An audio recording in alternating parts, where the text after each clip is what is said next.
Good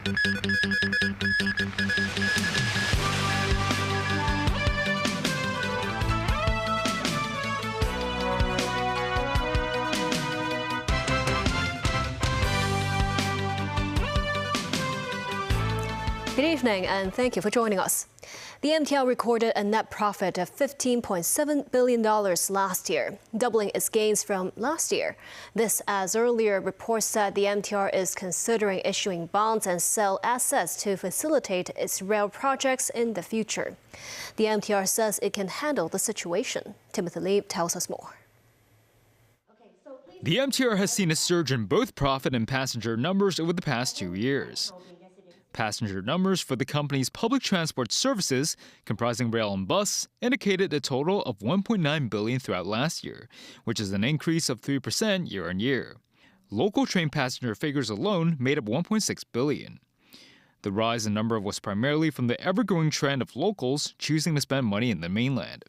The figure for passengers traveling to the mainland via the East Rail Line's Lo Wu and Lok Ma Chau stations reached close to 100 million, which is an increase of 38%. Meanwhile, the Hong Kong portion of the high-speed rail and airport express recorded more than 26 million and 13 million passengers respectively. Despite the gains, the MTR noted the challenges that their shopping malls are currently facing as a result of more local residents deciding to spend their money in the mainland. The company stressed it will gradually adapt to the situation. Throughout the previous year, the MTR acquired a revenue of $60 billion, an increase of 5.3% year-on-year, and a net profit of over $15 billion. Property development made up the majority of gains at $10 billion, mostly coming from projects located in Lohas Park, Ho Man Tin, and Wah Chuk Hang. As of the end of last year, the MTR recorded over $27 billion in bank deposits and a loan amount of $20 billion. In a bid to boost revenue, the transport giant said it will achieve the goal by targeting gains through the rail and property model. The rail plus property model has been in use for a long time, as not only as a source of funding, but it also generates the patronage or additional patronage to support the railway. It also, of course, enhanced the housing supply. The model has proved to be useful in many different occasions. That will remain our major financing model. Timothy Lee, TVB News. A research report released by the Consumer Council found a lack of transparency in the charges of private healthcare services. The consumer watchdog made several suggestions to the sector, including the use of package charges that could provide greater price certainty to consumers. Samantha Lee has a story. Over the past 4 years, the Consumer Council received 191 complaints about private healthcare services provided by private hospitals and day procedure centers. The total disputed amount exceeded $7.2 million, with nearly half involving price or charge disputes. One of the complainants received a budget estimate of around $120,000 for reconstructing a cruciate ligament, but the final bill turned out to be nearly $200,000. The hospital advised the patient to seek clarification from the doctor, who determined the charges, while the doctor said the medical group was responsible for setting the fee. The consumer watchdog said many private medical centers failed to disclose their price list online. Even if they showed their prices, the fee information was sorted by service items, which may be difficult for consumers to understand. For instance, inpatient hemorrhoidectomy surgery can range from $33,000 to $85,000 in the same hospital, representing a 152% price difference. The council also noted just a few health centers offer medical packages that involve fixed fee covering certain services, but the prices of excluded items were frequently undisclosed, such as medication, consultation fees, and doctor's fees. The government is exploring legislation for price transparency. The consumer watchdog suggested the authorities develop guidelines for private hospitals and medical centers on presenting charges in a user-friendly format. Medical services providers should also update their charges in a timely manner and list them clearly. In the long run, they were also encouraged to introduce more packages tailored to various levels of medical conditions. despite, there are different channels for consumers to file the complaint, according to our survey, they have no idea where to. So we believe it's so important to increase, the visibility and also the awareness on how they can file a complaint, if they want to. The Consumer Council also recommends placing promotional materials at the cashiers and waiting areas of private hospitals so as to improve price transparency for the consumers. Samantha Lee, TVB News. 3 leaders of now-dissolved group Hong Kong Alliance in support of patriotic democratic movements of China had earlier been found guilty of not complying with a national security police request for information about the alliance's members and activities. The Court of Final Appeal overturned the convictions today. Former Vice Chair Chow Hang-tung, who remains remanded pending trial on a separate national security charge, was sent to the Court of Final Appeal by a prison van this morning. The other 2 appellants, ex-standing committee members Tang Ngok Kwan and Choi Hong Kwong, have already completed their jail terms. The 5 judges of the Court of Final Appeal, led by Chief Justice Andrew Cheung, unanimously ruled the prosecutors failed to prove the alliance as a foreign agent. But the lower court mistakenly ruled that such suspicions could be justified as a police chief's reasonable belief. U.S. President Donald Trump is granting a 1-month exemption on his stiff new tariffs on imports from Mexico and Canada for U.S. automakers. The pause comes after Trump spoke with leaders of the big 3 automakers of Ford, General Motors, and Stellantis. Nasvi Karim has more. The message to U.S. car makers is bring your factories home as soon as you can. This after President Donald Trump delayed imposing tariffs on imports from Mexico and Canada for U.S. automakers with factories there. White House Press Secretary Caroline Leavitt was asked if 1 month is enough. He told them that they should get on it, start investing, start moving, shift production here to the United States of America, where they will pay no tariff. That's the ultimate goal. On April 2nd, Trump is set to impose broad reciprocal tariffs to match the taxes and subsidies that other countries charge on imports. Leavitt said the U.S. president is open to hearing requests from other industries seeking exemptions as well, though Trump previously said there would be no exemptions. The tariffs on Canada, Mexico and China imposed on Tuesday are meant to stop illegal immigration, block fentanyl smuggling, close the trade gap and balance the federal budget. Trump also wants other nations to show him more respect. Danielle Smith, Premier of Canadian province Alberta, said the tariffs are a breach of the North American Free Trade Agreement signed by Trump during his first term. She directed her cabinet to ensure the province buys goods and services from local companies and countries with valid free trade agreements with Canada. So until our U.S. friends come back to reality, we will focus on efforts and financial means to export one of the largest oil and gas deposits in the world elsewhere. Nazvi Karim, TVB News.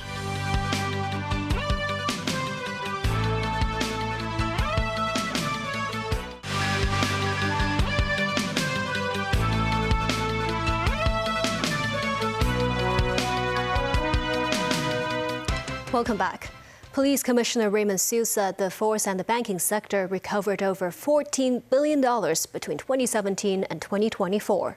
Siu made the comment at a bank staff recognition ceremony organized to commend the banking industry for combating fraud. Mimo Senghai reports. Combating scam crime often requires cross-sector collaboration. Last year, 368 frontline bank employees contributed to the prevention of 425 scam cases. At a recognition ceremony on Thursday, 18 banks and 9 bank employees received awards for their efforts in detecting and preventing clients from proceeding with unusual money transactions. Among the prize-winning banks, the Industrial and Commercial Bank of China won the Anti-Money Laundering Excellence Award and Effective RegTag Application Award. A representative said the bank had managed to save nearly 100 clients from being scammed last year. He said prevention was key in detecting scammers. We cannot keep on increasing the banking staffs. We need to use AI to tackle these alerts. It's better not to reactively handle these police alerts or crime alerts. We should be more proactive. We need to identify the red flags, which is come from or analyzed from the past cases, so that we proactively put these red flags into our system to catch or to identify the culprits before police or the cases happen. Police Commissioner Raymond Siu said deception is a global crime, with more than $2 trillion being lost in the past 2 years. While Hong Kong recorded 44,480 scam cases in 2024, an 11.7% increase compared to 2023. Siu said the growth rate was lower than the 40% surge seen in previous years.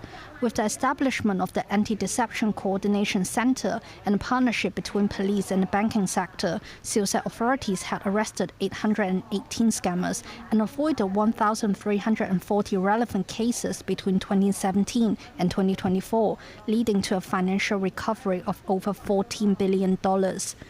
The force said they will continue to work closely with the banking sector to implement anti-deception measures and protect public assets. Members 9, TVB News. 4 people were today charged on counts of conspiracy to offer advantage to an agent and conspiracy to defraud in connection with football match fixing and illegal gambling. The 4 will be mentioned at the Eastern Magistrates Courts on Friday. The ICAC arrested 4 people in a crackdown on corruption, including the alleged mastermind and the owner of a football club in Hong Kong's 2nd Division. Between April 2021 and August 2022, the defendants were alleged to have conspired to defraud the Hong Kong Football Association by contriving or attempting to contrive the results of matches involving the club Full Moon. The ICAC also found the 4 have agreed to take over Full Moon before the start of the football season, hoping to facilitate the syndicate's illegal bookmaking business. One of the suspects was said to have received $60,000. Ukrainian President Volodymyr Zelensky will join European Union leaders for emergency talks on Thursday to agree ways to quickly ramp up their military budgets and set new defense spending priorities. This after U.S. President Donald Trump's administration signaled that Europe must take care of its own security as they suspended assistance to Ukraine. And Russian officials and lawmakers poured scorn on French President Emmanuel Macron for saying that Russia threatened Europe. They cautioned that such talk could lead the West towards the abyss of a new world war. Tracy Furness has more.